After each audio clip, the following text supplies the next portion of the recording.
Allah sepanjang segala masa. Amin. Kita duduk untuk mendengarkan sabda Tuhan.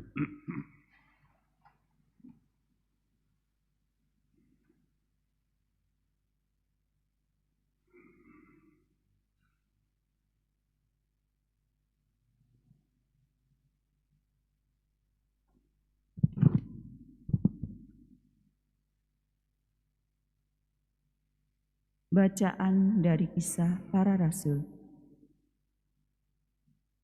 Waktu Filipus di Samaria, berkatalah seorang malaikat Tuhan kepadanya, "Bangunlah dan berangkatlah ke selatan, menyusur jalan yang turun dari Yerusalem ke Gaza. Jalan itu jalan yang sunyi." Lalu berangkatlah Filipus. Adalah seorang Etiopia, seorang sida-sida, pembesar dan kepala perbendaharaan Sri Kandake, Ratu Negeri Etiopia, yang pergi ke Yerusalem untuk beribadah. Sekarang orang itu sedang dalam perjalanan pulang. Ia duduk dalam keretanya sambil membaca kitab Nabi Yesaya. Lalu kata Roh kepada Filipus, "Pergilah ke situ dan dekatilah kereta itu." Filipus segera mendekat dan mendengar sida-sida itu sedang membaca kitab Nabi Yesaya. Kata Filipus, "Mengertikah Tuan apa yang Tuan baca itu?" Jawabnya, "Bagaimanakah aku dapat mengerti kalau tidak ada yang membimbing aku?" Lalu ia meminta Filipus naik dan duduk di sampingnya. Nas yang dibaca itu berbunyi seperti berikut. Seperti seekor domba ia dibawa ke pembantaian, dan seperti anak domba yang keluh di depan orang yang menggunting bulunya, demikianlah ia tidak membuka mulutnya. Dalam kehinaannya berlangsunglah hukumannya. Siapakah yang akan menceritakan asal-usulnya, sebab nyawanya diambil dari bumi? Maka kata sida-sida itu kepada Filipus, "Aku bertanya kepadamu, tentang siapakah Nabi berkata demikian? Tentang dirinya sendiri atau tentang orang lain?" Maka mulailah Filipus berbicara, dan bertolak dari nas itu, ia memberitakan Injil Yesus kepadanya. Mereka melanjutkan perjalanan dan tiba di suatu tempat yang ada airnya. Lalu kata sida-sida itu, "Lihat, di situ ada air. Apakah halangannya jika aku dibaptis?" Sahut Filipus, "Jika Tuhan percaya dengan segenap hati, boleh." Jawabnya, "Aku percaya bahwa Yesus Kristus adalah Anak Allah." Lalu orang Etiopia itu menyuruh menghentikan kereta, dan keduanya turun ke dalam air, baik Filipus maupun sida-sida itu, dan Filipus membaptis dia. Dan setelah mereka keluar dari air, Roh Tuhan tiba-tiba melarikan Filipus, dan sida-sida itu tidak melihatnya lagi. Ia meneruskan perjalanannya dengan sukacita.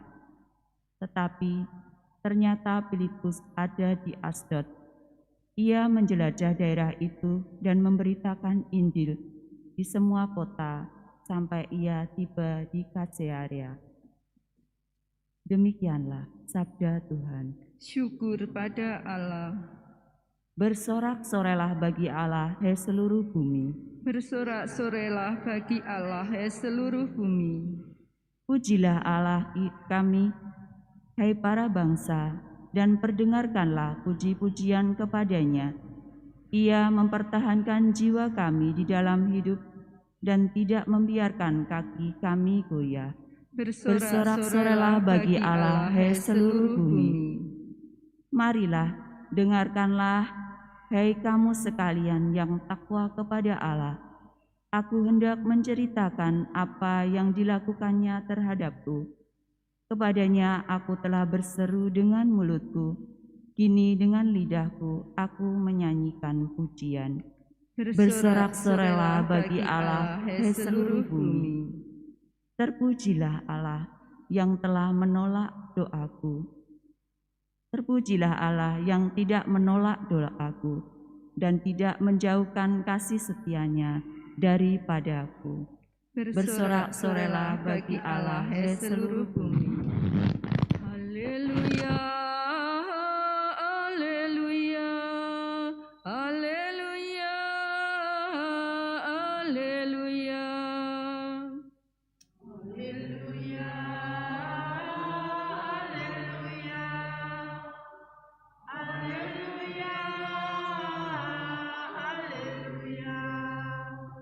Akulah roti hidup yang telah turun dari surga, sabda Tuhan.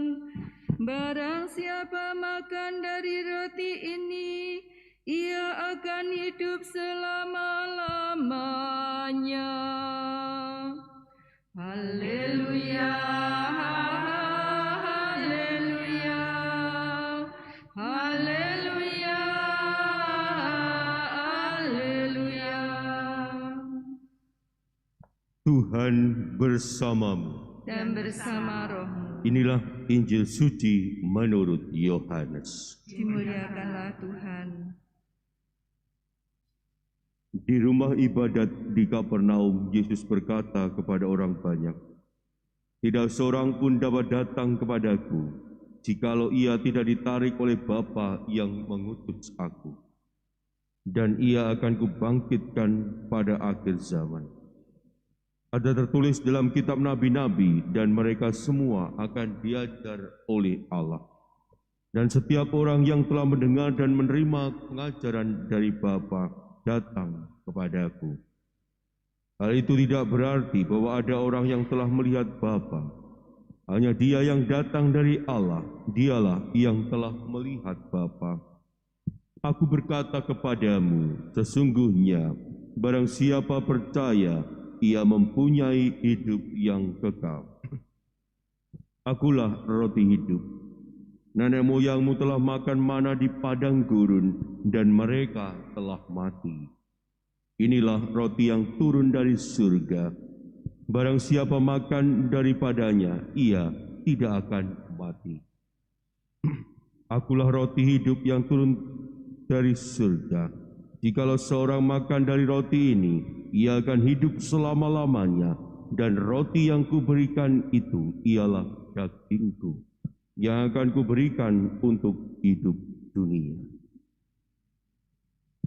Demikianlah sabda Tuhan. Terpujilah Kristus. Bapak, Ibu, Saudara-saudari yang terkasih dalam Kristus, kalau kita melihat dalam hidup ini, diri kita ini memiliki kebutuhan yang harus dipenuhi. Setiap dari kita. Kebutuhan mendasar kita itu ada 3. 1, kandang. Yang kedua, pangan. Yang ketiga, papan. Dari sekolah kita diajarkan kebutuhan kita itu 3 hal itu, kandang, pangan, dan papan. Maka untuk memenuhi kebutuhan itu orang harus berusaha, orang harus bekerja agar kebutuhan sandang, pangan, dan papannya itu terpenuhi. Kalau orang tidak mau berusaha, ya kebutuhannya tidak akan terpenuhi.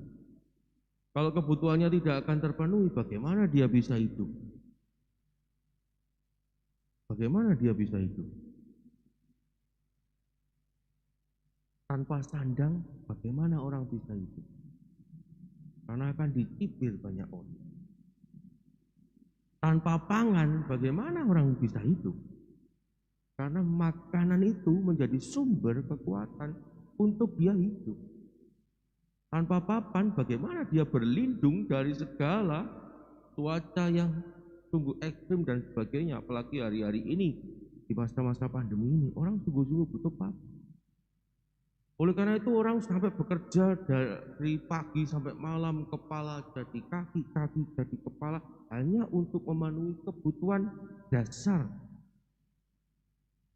Kalau diri kita memiliki kebutuhan dasar sandang, pangan, papan, pertanyaan bagi Anda dan saya, bagaimana dengan jiwa kita?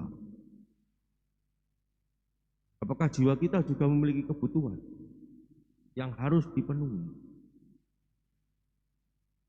Jawabannya, jiwa kita ternyata juga butuh kebutuhan, membutuhkan sesuatu yang harus dipenuhi, dicukupi. Jiwa kita butuh makanan. Apakah makanan seperti yang kita makan setiap hari? Makanan rohani bagi jiwa kita. Pertanyaannya, apa yang menjadi makanan rohani bagi jiwa kita? Yaitu tubuh Kristus. Hari ini Tuhan memberikan kepada kita ialah roti hidup. Akulah roti hidup. Nenek moyangmu telah makan mana di padang gurun dan mereka telah mati. Inilah roti yang turun dari surga. Barang siapa makan daripadanya ia tidak akan mati. Akulah roti hidup yang telah turun dari surga. Jikalau seorang makan dari roti ini ia akan hidup selama-lamanya. Dan roti yang kuberikan itu ialah dagingku yang akan kuberikan untuk hidup dunia.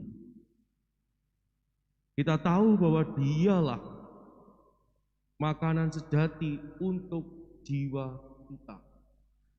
Menjadi pertanyaan bagi Anda dan saya, apakah kita juga berjuang berusaha untuk memberi makanan bagi jiwa kita? Seperti halnya kita berjuang mati-matian untuk memenuhi kebutuhan diri kita, sandang, pangan, papan. Masa pandemi seringkali melemahkan perjuangan kita untuk memberi makan bagi jiwa kita. Makanan yang terbaik bagi jiwa kita seringkali tak mampu kita berikan hanya karena alasan pandemi. Seringkali kita justru lebih memilih yang pahit. Ketika gereja sudah mulai dibuka, orang sudah mulai diundang lagi untuk datang misa secara offline, kita tetap asik dan lebih nyaman untuk memilih misa secara online. Padahal kebutuhan untuk memberi makan jiwa kita melalui perayaan Ekaristi, di mana kita menyantap tubuh Tuhan sendiri, merupakan sesuatu yang penting yang tak dapat ditinggalkan. Agar jiwa kita sungguh-sungguh dapat kekuatan dari Sang Sumber Kehidupan untuk menjalani masa perjalanannya di dunia ini. Oleh karena itu mari kita sungguh-sungguh menyadari betapa pentingnya perayaan Ekaristi bagi diri kita, bagi jiwa kita, yang mana Tuhan sendiri yang memberikan dirinya untuk apa? Untuk memberi kekuatan bagi kita. Maka terimalah tawaran dari Tuhan ini dan santaplah tubuhnya dalam perayaan Ekaristi setiap hari, agar jiwa kita sungguh-sungguh mendapatkan apa yang ia butuhkan, yaitu makanan sejati, makanan rohani yang akan memberi kekuatan bagi kesetiaan hidup kita menuju kepada Bapa. Berkat Allah melimpah dalam kehidupan kita.